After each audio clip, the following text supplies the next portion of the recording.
Hello everyone, my name is Beret and sometimes I wear a beret. Last time I shared with you my top 5 favorite Nerf wars of 2017. But what makes a Nerf war? The blasters, of course. I used many different blasters this last year, and I was very proud of that. I don't like using one thing all the time, and so with the 15 wars I went to, I'm sure I used over 50 different blasters. And in coming through some of those, I came up with a list of my top 10 favorite blasters that I used as loadouts. Okay, top 10 favorite loadouts. That's what I'll call it. My top 10 favorite loadouts of 2017. Some of these are practical, some of these aren't, some of these are really impractical. But all of them have a very unique and fun quality that, well, people now judge me for. Let's say that. So, follow along. These are my top 10 loadouts from 2017. Number 10. The MAGNUS shotgun.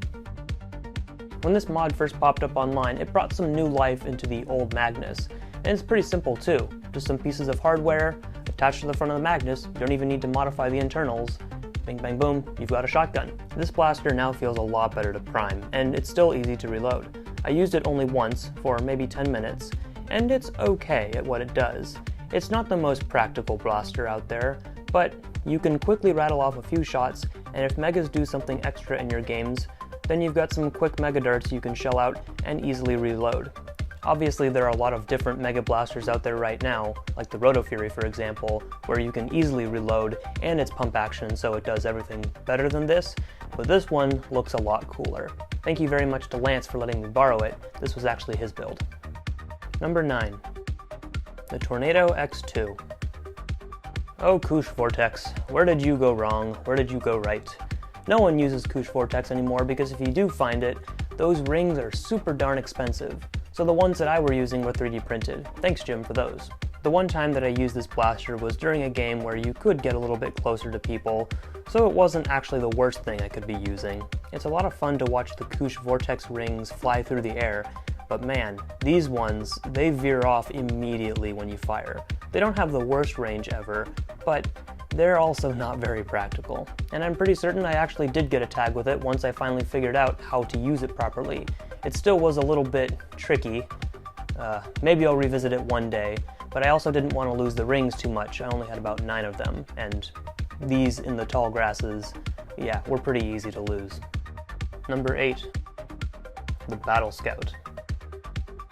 The worst blaster of 2016.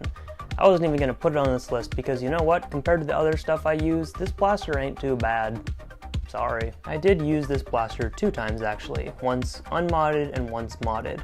And even when it was unmodded, the BATTLESCOUT is not the worst thing ever. No, it is not very practical compared to a lot of other blasters, and yes, its existence should be questioned. The clip is easy to reload when it's in the blaster, and then you can just push it back into the correct position. It is a bit of annoying when you hit that clip against any object, like a tree or a wall. It will scooch forward and maybe even fall out. It doesn't have slam fire, but if you do need to fire shots very quickly, you can totally do that. The blaster itself is actually very comfortable. It also has a stock point and a front barrel attachment and a rail mount, so you could put all kinds of things on it. Funny enough, I actually have 3 clips for the BATTLESCOUT now, so you can be pretty sure that I will bring it out to some future games and get a couple weird looks for it. Number 7. The MATTEL ULTIMATOR. Ever since I found out what an Ultimator was, I definitely wanted to field one. Titans just aren't as satisfying in this case. Thank you Jim for bringing this one to me. I will cherish and protect it forever. I actually got to use this one a couple times in 2 different locations. And my main problem with it is, well, I only have 1 rocket. So as much as I'd like to field it more, you fire it once and you probably miss, and then you either get tagged out and go retrieve your rocket, or you just never get it back and you have to switch to something else. So I'm not saying the Ultimator is totally impractical. I'm also not saying that it is practical, but in order to run it properly, I would need more missiles, and those are very expensive, so I don't know if I'll be able to do that in the near future. It's kind of a run once and then you drop it and switch to something else. You get that initial laugh and then you're on your merry way. But I really do like the Ultimator. The priming mechanism on it is ridiculous, the firing is great, the recoil, boof, the rattling noise you hear, it's pretty amusing, and I definitely want to bring it to future games. Number 6. The FLASHFURY Chaos. Still not over that name, not at all. It's a car blaster, for goodness sake. But the FLASHFURY Chaos, this might take the cake in terms of most impractical blaster I've fielded. At least with the FLASHFURY Chaos, there is room to load more cars, so you can fire a few off quickly. There isn't much mod potential due to the spring it uses, but I'm also not interested in modifying a blaster that shoots cars at people. And you'd hope to get a little bit more out of those cars for the money you pay for them, but no, they go about 5 feet.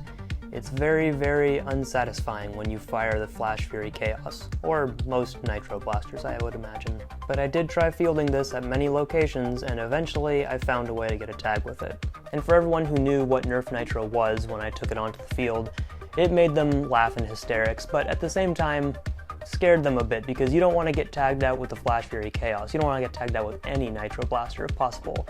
So while you're laughing at the guy across the field with the car launcher, you're like, ha ha ha, keep him away from me, please.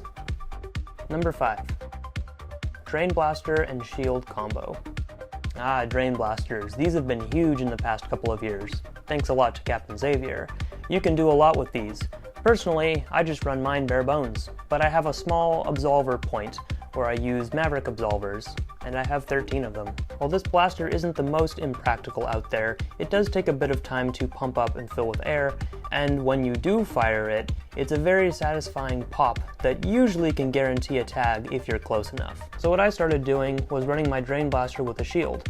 It was allowed because it was kind of a pistol. I don't know, I made the rules. But the fact that the Drain Blaster would need to be reloaded very slowly now that one hand was on a shield definitely did handicap me a bit, but I learned how to play that appropriately. The playstyle I developed with this was definitely more defensive, which is different. I'm definitely one who's usually on the offense, even if that means I'm hiding and darting around corners really quickly. But this one, you have to hide a lot. You slowly approach people, and it's about timing when you're actually going to shoot at someone, because once you do, you're going to have to run away and take a little bit of time to reload. Just to get the new absolver on the front and to pump up the Drain Blaster will take a bit of time. But it's finally worth it when you get close enough to someone and you send 6 darts right at them, pop, and the look on their face is, oh, I'm out. Number 4. The HIRmini with Candy Cane combo. Oh, out of darts, you crazy wizard. The HIRmini is a very, very fun blaster to play with. I'm so glad that he got to bring one to our last game. It's a ton of fun, and I can't wait to see where it goes from there and maybe pick one up myself. I'm not huge on running Rival, especially when you compare what I use to something like Out of Darts normally runs, something with very, very high capacity and very, very high output of balls to the face. The HIRmini is a great option for having that high output of balls very quickly at your disposal, but also having small mags to reload quickly. You're not going to waste as much ammo with these, and it's also going to not take up your entire body. These are pistols. The HIRmini seems like it's something that you could easily holster and then pull out for a quick wall of balls if you needed it. But you can also stagger your shots and use it sparingly. But at the Oregon Airsoft Arena, my favorite thing to do with the HIRmini was to use a candy cane in my second hand. This gave me the option of outputting a high volume of balls in one hand and slicing and dicing with Tasting the Rainbow in the other. It was even easy to hold new magazines in my candy cane hand and reload as needed. Honestly, I would say this is probably my most practical loadout on the list, primarily because of the location I had it at. Number 3. Double Fearless Fires. Not too long ago, one of my good friends, Kyle, picked up a lot of Fearless Fires, and he's been turning them into something very scary. Very scary in the best of ways. When I saw him at my one Nobicon game this year, he let me use one, and I asked if I could actually use 2. Maybe try some dual wielding. And oh man, was it satisfying. I think I even yelled it out, I am Droidica, because that's what I felt like. Dual wielding is never very practical, but oh man, if you haven't dual wielded in a while, you're missing out, because I think I wasn't even aiming at people. I was just spraying darts all over the place, trying to be menacing, but I was probably being silly, and I regret nothing. And the Fearless Fires aren't actually that impractical. With the mods you put on his, and with the easy reloading capabilities, these were a force to be reckoned with. Later on I did switch to 1, and it was very useful. Dual wielding, not as easy, especially when the reloading came into play. With just those couple minutes of running around with a few of them in your hands, man, you feel freaking invincible. And speaking of dual wielding, number 2. Double Centurions. This loadout. The Centurion is so hated. It's not the worst thing ever, let's be honest, but for the initial Mega release, it was not that impressive. Nothing else that Nerf made takes those magazines, and it's just so big. It's not taller than me, but it is pretty darn big and hard to comfortably use, and with the performance it gets, why would you ever use it? I don't know, why not use two? Yes, this was a very quick moment, but I did start off one of my games with two Centurions, one in each hand, and it was ridiculous and it was hilarious, and I actually did get a couple tags before I went down. If you're wondering how I reloaded, well, I reloaded one of them by placing the other on the ground, and when I went to reload the second one, it jammed.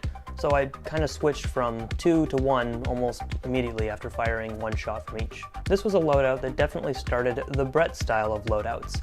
The ridiculousness, the hilarity, everything about it, and then out of nowhere, the ability to get some tags. Thank goodness. And I still have them. I do have plans to use double mega stuff in the future. You can think about what that means. And the number one loadout of 2017 is... Really? Do I even need to say it? It's pretty obvious. It's pretty freaking obvious. The SAXBZ. How could it not be the SAXBZ? I used this blaster at 6 games this year, and oh boy, everyone knows the Sax Man. And that's just it. The loadout isn't just the saxophone. When you use the saxophone, you also have to become me. And as it turns out, the SAXBZ isn't the most impractical blaster you could use. In our games, rockets destroy shields, so having someone who's quick, running around with rockets and destroying shields is not the worst thing ever. It is a problem when you run into someone who is not using a single shot pistol and can't aim, but that's a problem for another day.